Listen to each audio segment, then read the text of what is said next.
नमस्कार। Prince civil services के YouTube channel पर आपका स्वागत है। हम आईएएस, आरएएस एवं अन्य स्टेट पीसीएस परीक्षाओं को ध्यान में रखते हुए करंट अफेयर्स नॉलेज प्रोग्राम की एक सीरीज प्रस्तुत कर रहे हैं। आशा है यह आपकी परीक्षा के लिए काफी उपयोगी साबित होगी। इस करंट अफेयर्स नॉलेज प्रोग्राम के अंत में एक सवाल आपके लिए है, जिसका जवाब हमें कमेंट सेक्शन में जरूर दें। तो आइए शुरुआत करते हैं। पिछले सेशन में एक सवाल आपके लिए हमने पूछा था, किस राज्य ने कूपर महसीर को राज्य मछली घोषित किया है, जिसे स्थानीय रूप से केटली नाम दिया गया है। ऑप्शंस हैं ए सिक्किम, बी मेघालय, सी मणिपुर और डी असम। और इसका सही जवाब है ऑप्शन ए सिक्किम। सिक्किम सरकार ने मछली के महत्व पर जोर देने और इसके संरक्षण उपायों पर जोर देने के लिए कूपर महसीर को राज्य की मछली के रूप में घोषित किया है। इसे स्थानीय रूप से केटली नाम दिया है। नियोलीसोचिलस हेक्सागोनोलेपिस इस मछली का जैविक नाम है। आइए शुरुआत करते हैं आज के सेशन की और देखते हैं पहला प्रश्न। जस्टिन ट्रूडो तीसरी बार किस देश के प्रधानमंत्री के रूप में चुने गए हैं? ऑप्शन हैं A Australia, B Japan, C Canada और डी फ्रांस। और इसका सही जवाब है ऑप्शन सी कनाडा। कनाडा के लिबरल पार्टी के नेता जस्टिन ट्रूडो तीसरी बार देश के प्रधानमंत्री चुने गए हैं। वह 2015 से सत्ता में हैं और 6 साल के कार्यकाल में 3 चुनाव जीत चुके हैं। जस्टिन ट्रूडो ने चुनावों में बहुमत हासिल करने के उद्देश्य से अगस्त 2021 में मध्यावधि चुनाव का आह्वान किया था। अगला प्रश्न है, किस देश के साथ भारत ने औपचारिक रूप से व्यापक आर्थिक भागीदारी समझौते यानी CEPA पर बातचीत शुरू की? ऑप्शन से ए चीन, बी संयुक्त अरब अमीरात, सी कजाकिस्तान और डी ईरान। और इसका सही जवाब है ऑप्शन बी संयुक्त अरब अमीरात। संयुक्त अरब अमीरात 2019 और 2020 में मूल्य के मामले में भारत का तीसरा सबसे बड़ा व्यापारिक भागीदार है। वर्तमान में व्यापार मूल्य 59 बिलियन अमेरिकी डॉलर के करीब है।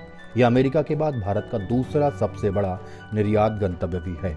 हाल ही में भारत और संयुक्त अरब अमीरात ने व्यापक आर्थिक भागीदारी समझौते यानी comprehensive economic partnership agreement CEPA पर औपचारिक रूप से बातचीत शुरू की है, जिससे दोनों देशों के बीच द्विपक्षीय व्यापार को 5 वर्षों में 100 बिलियन डॉलर तक बढ़ाने की उम्मीद है।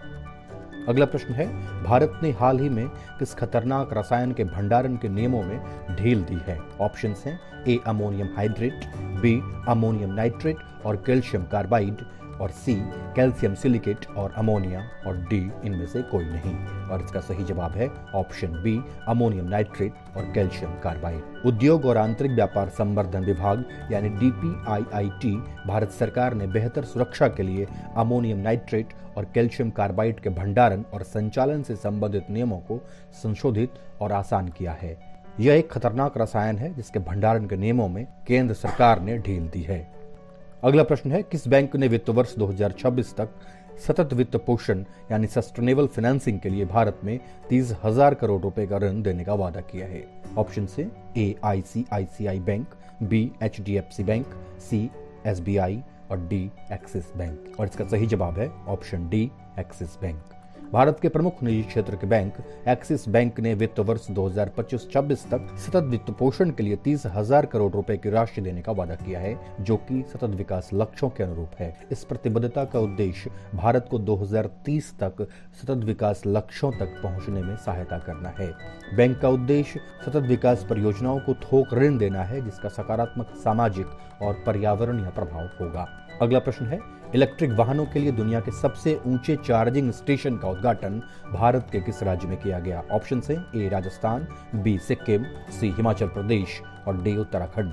और इसका सही जवाब है ऑप्शन सी हिमाचल प्रदेश।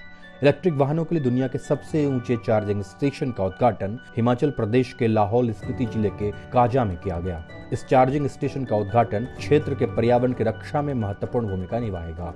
इलेक्ट्रिक वाहनों का उपयोग करने वाले यात्री काजा में चार्जिंग सुविधाओं का लाभ उठा सकेंगे।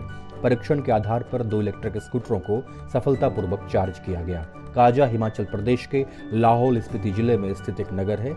यह समुद्र तल से 3,650 मीटर की ऊंचाई पर स्पीति नदी के किनारे पर स्थित है। अगला प्रश्न है, CBSE NCERT पाठ्यक्रम में बदलाव के लिए हाल ही में गठित 12 सदस्यीय समिति के अध्यक्ष कौन हैं? ऑप्शन हैं A KT Thomas, B Krishna Kumar, C Jagmohan Singh Rajput और डी के कस्तूरी रंगन। और इसका सही जवाब है ऑप्शन डी के कस्तूरी रंगन। भारत सरकार ने CBSE अथवा एनसीईआरटी पाठ्यक्रम में बदलाव के लिए दिशा निर्देश तैयार करने के लिए के कस्तूरी रंगन की अध्यक्षता में 12 सदस्यीय राष्ट्रीय संचालन समिति का गठन किया है। इस समिति का कार्यकाल 3 वर्ष का होगा।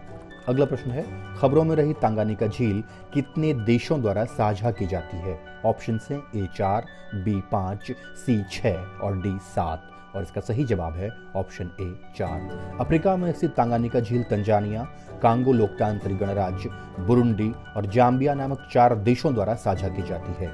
यह दुनिया की दूसरी सबसे पुरानी, दूसरी सबसे गहरी और सबसे लंबी मीठे पानी की झील है।